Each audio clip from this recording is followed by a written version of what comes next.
Nii Eve, jaga oma muljed siis ka palun värvi kuivamise filmist. Mind tegi küll nii emotsionaalseks see film, ma ei tea. Tead, ma keskendusin kogu aeg ühele mullile seal nurgas ja saad aru, järsku läks see 2.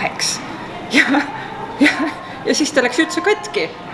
Ja siis ma mõtlesin küll, et ma ei tea, ma lähen saalist välja või midagi või ma ei tea, aga kuidagi pidasin vastu ja siis ma mõtlen, et tegelikult see värvi kuivamine ju sellest alguse saabki. See dokumentaalfilm tõesti vapustas mind, sest et ma arvasin alguses, et see on igav, aga tegelikult see oli täielik vastand, see oli nii põnev ja kui hästi oli see lavakujundus tehtud, uskumatu. Ma ei saanud sellest naljast aru.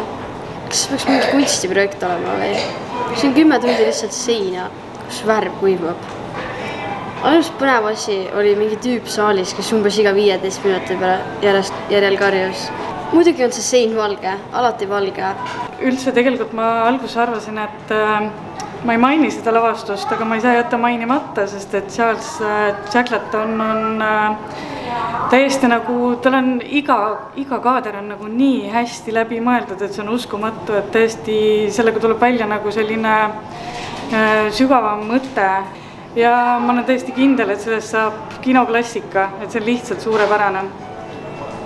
Kui aus olla, siis ma olen endast päris pettunud, et ma pärast 8 tundi ära ei läinud. Kuna siis ma juba tegelikult sain aru, et siin ei tule mitte midagi muud.